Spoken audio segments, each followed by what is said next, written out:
If a little green is good, more is even better. Now, back to Green is Good with John Shigarian and Mike Brady. Welcome back to Green is Good, and we're so excited today to have on the line James Ehrlich, who's the founder, executive producer, and the director of Organic Living TV and the famous Hippy Gourmet series, the national series on PBS. Welcome, James, to Green is Good. Thank you so much for having me on. Oh, yeah. It's always great to have a fellow NYU graduate on Green is Good. Absolutely. So, James, I want to get right in it. Obviously, you're a massive success with Hippy Gourmet and your show and everything you're doing. Why don't you talk a little bit about the rise of organic food in America and where we are going and what does organic really mean? Because so many of us want to join in and in that organic trend and that organic revolution, but they don't even actually know where and how. Well, the best thing to say is, when we started about 11 years ago producing the TV series, the word organic literally market tested as manure. So people related the word organic with compost and manure and things like that. Wow. Nowadays, 10 years later, 11 years later, the word organic is clean and green and pristine. But essentially, the main idea for organics is that it's locally produced, family farms. These are the people that we've started featuring early on and making them the stars of the show. And then taking the ingredients from their family farms and finding the best chefs in the world to prepare these organic ingredients into very approachable, simple recipes that families can not only enjoy, but enjoy cooking together. So the whole concept of the show was about bringing families together and featuring these family farms. Mike and I have been so honored to have so many great guests that are part of the revolution on the growth side, such as we had the people from Charles Krug on, and we had the Lumbergs on, Jessica Lumberg, and so many other great people. Why don't you tell us the connection? Because I remember something in the back of my head, and I'm embarrassed to tell you I don't remember perfectly, so I want you to explain the connection, like great people like Wolfgang Puck. I remember at one time I thought he was starting his own farms and growing his own food for his restaurants. How does organic and biodynamic farming, interrelate with the great chefs that we see on the Cooking Channel and all those famous food TV shows now, the Food Network shows? Well, we would love to see more of that, of course. I mean, Jamie Oliver now is finally kind of coming into addressing the obesity issue with children. Right. Which is fantastic. But right. The truth is that most chefs that you see on major food networks, and we won't mention my name, are not cooking very healthy, and they're not really celebrating where the produce is coming from. They're not really educating people on organics and biodynamics, and unfortunately, that has to do with the fact that their sponsors are a lot of processed food companies. And so, there's a little bit of being in bed with those folks, so it makes it challenging for them to kind of go outside of that mainstream and find, these other kinds of really much healthier grown and produced products. Well, James, you mentioned a word early on. You were talking about how the word organic, that term has actually grown and people now understand more fully what organic means. You just used a term, biodynamics, and that's a term I think that people are going to become more familiar with as time goes on. Could you just give us a real quick definition? Sure. Essentially, there was a gentleman named Rudolf Steiner in the 1920s who had come up with a lecture series and farming guide, if you will, to planting based on not only extreme organic measures, meaning biodiversity. So you have a farm, for instance, and instead of growing rows and rows and rows of the same thing, you mix things up. And it confuses the bugs. It confuses, you grow one item on one row at one point, and then you switch it around. And so there's no need for pesticides. There's no need for fertilizers because you're using the land in such a way as a natural ecosystem. You're building an ecosystem in such a way that it's much more related to nature.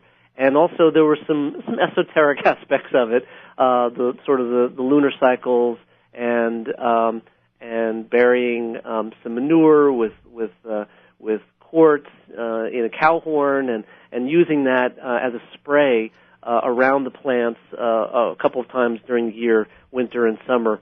And it's a real process, in other words, that takes the organic to a much higher level, really. That's all I can say. So, a couple of things. Give us first the wow number. When you got in this 11 years ago, as Mike said, you've been part of and you've also helped push the transformation of the whole organic movement. How much of our food back 11 years ago that we were consuming here in the United States, for instance, was organic or organically tagged or organically named, and how much is now? Do you have some wow numbers for us? I don't have the exact statistics. Yeah. I don't have those numbers, but what I basically can say is that there's definitely been an organic revolution, or resurgence, I should say, over the last decade, helped in part by folks like Whole Foods, right, and the resurgence of farmers markets, and the fact that people have become much more understanding of their health and their self-care.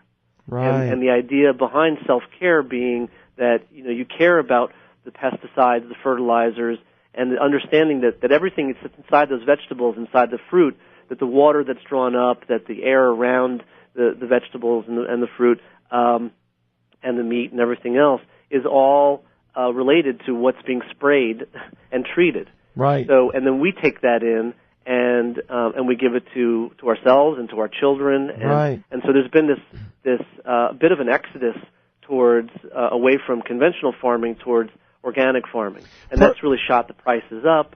It's in some ways it's helped the family farms a bit, and we're hoping that it can create more sustainable organic farming practices around the world. Your show is such a great show, and for our listeners out there that want to see more about it and also see more about all the great work you're doing, we urge them to go to your really fun website, www.hippygourmet.com, Hippy Gourmet, GOURMET.com. And, but give us you've done so much already, James, over the last 11 years. You were doing green before it was cool to do the whole green thing.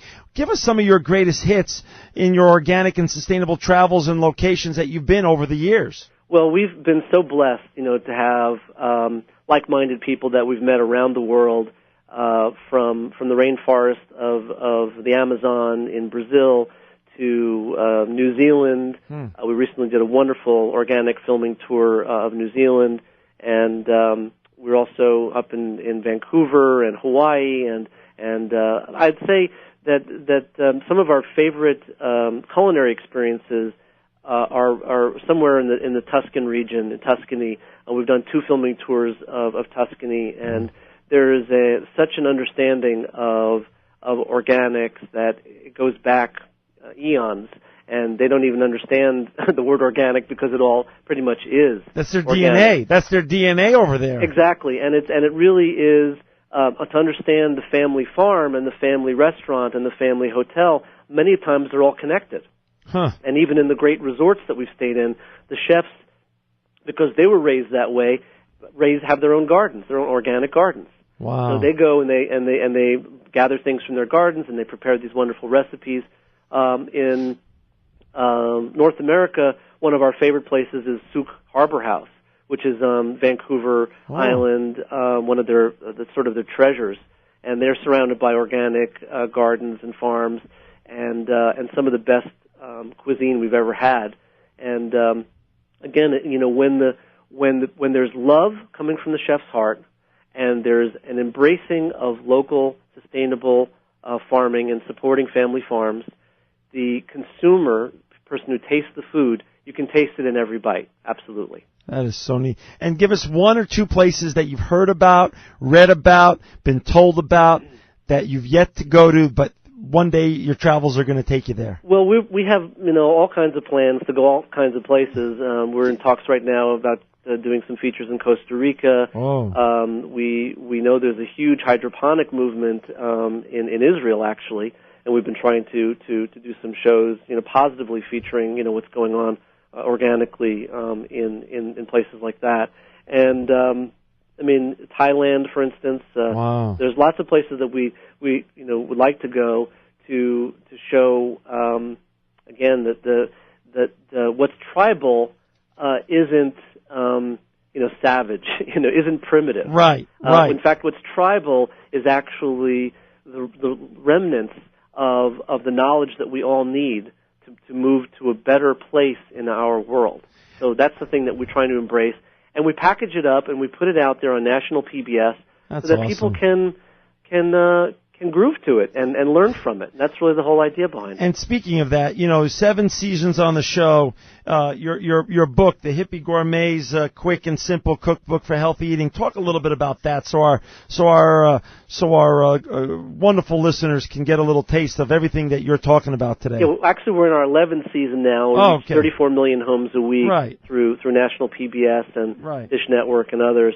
But the cookbook, the Hippy Gourmet's Quick and Simple Cookbook for Healthy Eating, is a companion guide not only to some great recipes, because there's lots of packed full of, I think, over 150 recipes, but it's also a guide for things like bulk buying and understanding the difference between, the bulk products and how to store those bulk products in glass jars and save money and save time, instead of having to go back to the market, let's say, every day.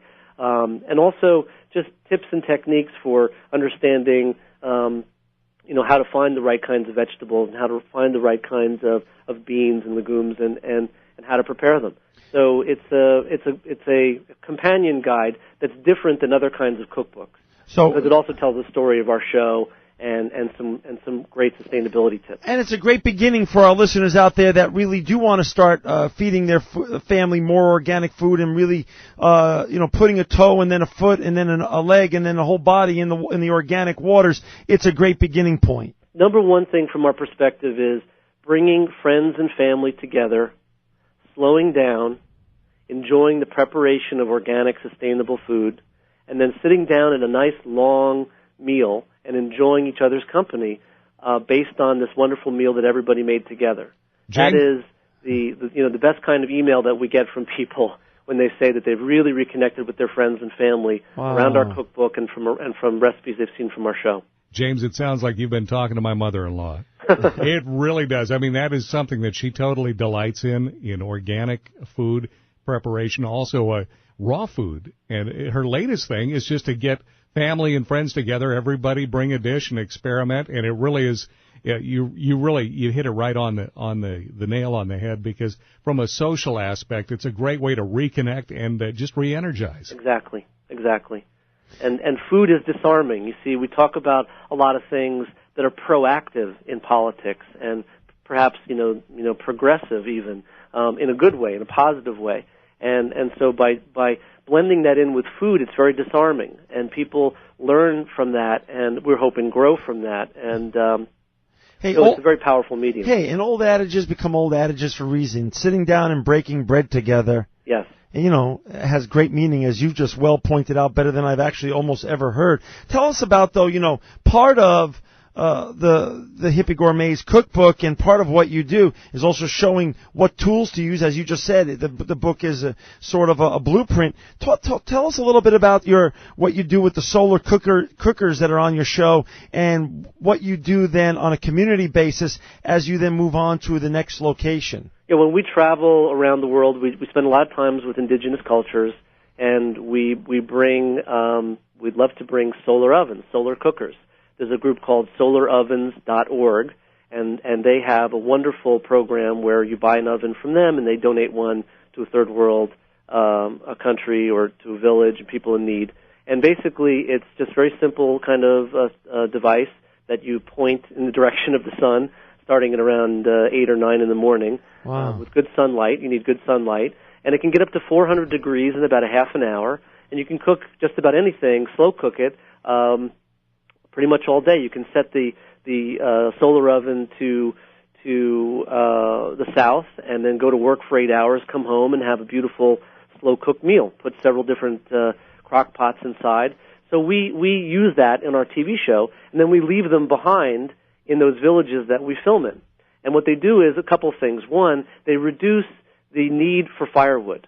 So there isn't the use of having to go around and take brush. That reduces runoff, which means that there's better drinking water. So you see, one piece fixes another problem. And if you go along that cycle, there's lots of very simple ways of actually curing some of the ills in the world that are very simple. I love it, and I love the way that you put it together, that really it is a domino effect, as we well know, and we've seen in some of the great environmental crises that have recently been going on. Yes. One thing does affect the other, which affects the other, and I'm so glad you brought that up. Talk a little bit about, obviously, James, I'm a huge fan of yours, as is Mike, and that's why we had you on, and we've been reading all the literature and everything about you and everything, and one word jumped out at Mike and I, hemp. And hemp, when we were growing up, meant one thing, and hemp in what you're doing with regards to a protein source means another. Share with our listeners the story of hemp as a protein source and the whole sustainability movement. Yeah, I mean, people need to understand a few things, that hemp has gotten a bad rap because of its cousin plant, cannabis. But the truth is that industrial hemp really helped win World War II, because industrial hemp brought us all kinds of rope and canvas and things that we would otherwise have to rely on petroleum products to fulfill. So hemp is not only a excuse me, it's not only a food source. I mean, it's not only a building source, but it's also a food source. It's high in omega 3s. It is a great protein source, and hemp is hemp seed and hemp flour is something we love to cook with all the time. Gotcha. And it's available in your supermarkets now, hemp flour. The irony is that you can only buy it, you can buy it anywhere now in the States, but it's coming from Canada, or it's coming from Eastern Europe, or it's coming from China, and for some strange reason it's not allowed to be grown and cultivated here in the U.S. So we're hoping every single day that we're on our soapbox that this law will change, and we can see family farmers start to grow industrial hemp, and to the benefit of the planet. Hey, one last thing before we move on to some of your new ventures and other topics. What are some of the greatest challenges that you faced in 11 years in producing organic and sustainable green television? Because obviously you were such a pioneer at this. How has that gone? And give us a couple of your greatest hurdles, because so many of the people that listen to us, are trying to get out of the mindset of I can't, or whether it's leaving their job and becoming a green entrepreneur, right, or whether it's living organically or living more green. And we try to give them solutions so they realize that they can. And hearing someone as inspirational as you and such a pioneer as you, I want our listeners to understand how they can. Give us some of the hurdles that you had to climb, and then we're going to move on to some of your great new ventures also. Sure. Essentially, never take no for an answer. I'd like to say that the level of our rejections have just gotten better and better over the years. People used to just straight hang up on us. Now they actually wait and they look and they read our rate card, and then they reject us. But the bottom line of being an entrepreneur is to have brick marks on your forehead, and to understand that it's that if you're passionate and you believe that there's nothing standing in your way. And the other thing is that what we've done over the last 11 years has been, the wealth that's come from it has been about community service. It's about giving back to the community. And in that regard, I feel wealthier than Bill Gates, because we help people get off of illness and get into healthy lifestyles, and we've helped children avoid obesity, and we've featured all people from all walks of life around the world, and meeting new friends and making new connections. And really, you can't put a price tag on that. So anybody with an entrepreneurial spirit and a devotion to the community and to their community, there should be nothing stopping them from continuing on. I love your explanation of an entrepreneur, because that's such a brutally frank approach, and you don't usually hear that, and that's so refreshing, and that is so true. And but I know how not only visionary, but how creative you are, and your history goes way beyond just organic living TV. I know that you've been considered one of the great visionary designers of interactive multimedia and gaming software for over the last 25 years, which is a great little hidden secret. But I wanted to bring that out because I've been on your new landing page for a website called wisheswell.com. Wisheswell, WISHES WEELL.com. And I want our listeners to listen to this and understand what you're about to launch, and also go to that page and sign up so they can start getting information once you do launch. Why don't you explain what's to come and what you're working on? What's what that new venture of yours? I mean, I come from a background of entertainment software, entertainment background. I mean, so I started designing video games when I was very young, and got into that business, and that's kind of really what helped fund Organic Living TV and the Hippy Gourmet, because we had done really well in the 90s with the CD-ROM game business and self-publishing of game titles, and used that to after the market crash in 2000 to fund the last 11 years of TV programming.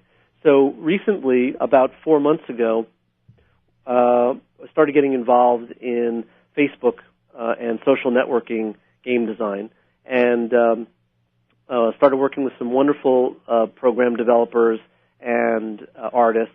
And we have now, coming out in a few weeks, the Wishes Well game. And Wishes Well, very simply put, is a tranquil oasis online. It's a game built on the science of happiness.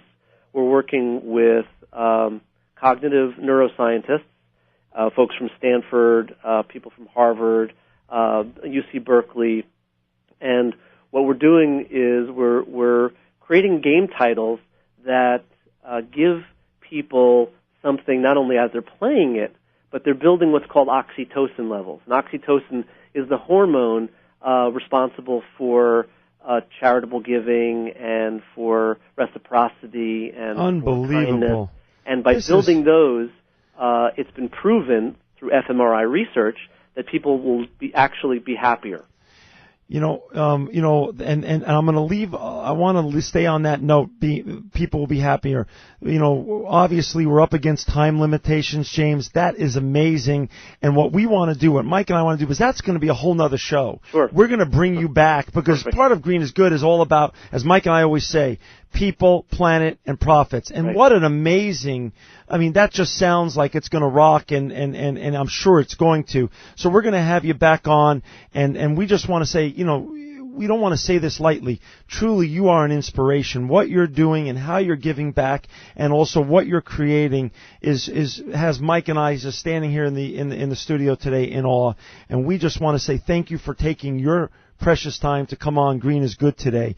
James Ehrlich, you are truly living proof that green is good.